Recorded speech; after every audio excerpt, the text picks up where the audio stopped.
Arizona takes the court. Ranked number 17 in the country, winners of their last 7 in a row. Hosted the Runnin' Utes of Utah, who hit the road for the first time in conference play. The usual student crowd is now 4 to shoot. Simmons has it knocked away by Collette. With numbers, he takes it all the way and rolls it through. He's got that ability. Nice screen from Ristic.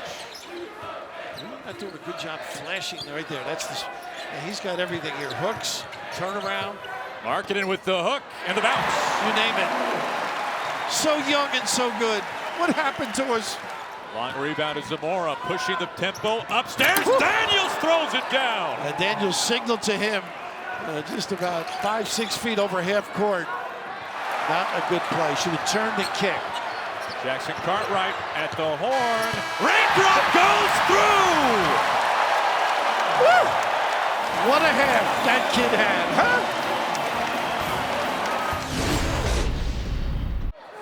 It was Utah that led by 5 in the first half as Allen splashes a 3. You mentioned earlier, he is a solid deep shooter for this team. Terrific reaction defensively by Arizona. How about this tie off the glass? Cedric Bearfield, his first point since halftime. Taking on the bigs. Marking it, little chin fake. Gets it stripped. Recovers. Good look. Ristic. Fouled and through. How about the presence of number 10? This match once again favoring Ristic.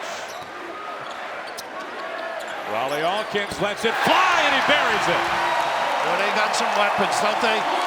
And the winning ways will continue here tonight, if not for an early scare by the Utes. This was a good one for you, wasn't it? It was. You know, Utah is very well coached, and it's hard to judge them because they've added 2 really strong players to their team just 5 games ago. So, and conference play is different. Our freshmen and our younger guys, they made some great plays, but I think every time they play a game, they get a little bit smarter, a little bit better. I know you weren't surprised because you said you thought they might play some zone. Yeah. It did slow you down a little bit, didn't it? It did. You know, I'll be interested to see the stats. I thought we got some really good shots, and what you don't want to do, obviously, if you're us, is fall in love with the three-point line and forget our advantage. And I thought we did a good job of getting the ball inside. Dusan has really improved. He was very tough. Of course, somebody made a couple of passes. I know you like your guards. Cartwright was sensational getting it to him and others. Parker changed the game. In the first half, towards the end of the half, when we broke the lead open, it was because of his ability to see the floor and get the ball inside, and ditto in the second half. And the last part for him, because when you're out for 4 weeks like he was, you don't feel comfortable shooting. He's a much better shooter than he feels right now, and I'm anxious for that to come back for him.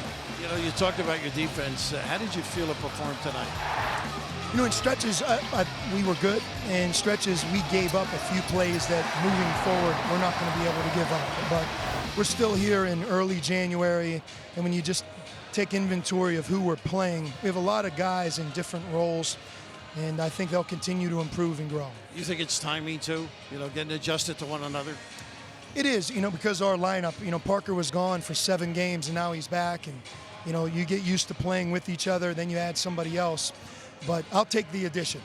Markinton, it's amazing what he does on the floor. Plays within himself, very unself, not a volume shooter. He's got to be a great teammate for these kids.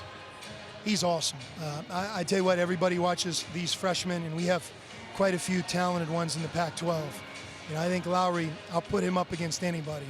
You know, the things he's able to do, you know, if you're not here, you can't tell how big he is. He's 7 feet. His mobility, his rebounding, his ability to shoot. He had a couple open ones tonight that didn't go down, but they will. Well, congratulations. Great to be in the desert. Thanks for having me out. It's great to see you. I wish you were here more often. Thanks so much. Appreciate it. Looked a little dicey early on here tonight for Arizona, but a 10-point win for the number 17 team of the country over Utah. Aaron Goldsmith, Bill Raftery.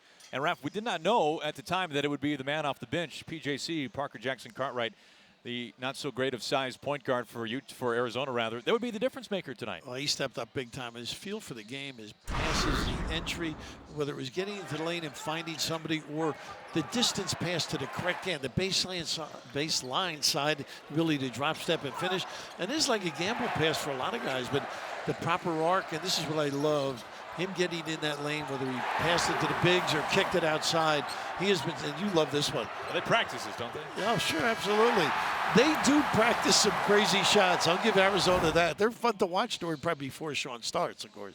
So Arizona now, of course, no Alonzo Trier so far this season. Maybe later on, we don't know, but they're looking pretty good so far, aren't they? Yeah, I think if they do get him back, it's certainly going to be a much deeper team, and they can try a lot of different lineups.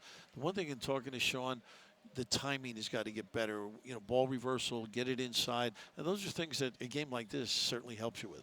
Arizona, the number 17 team in the country, a 10-point win over Utah here from Tucson.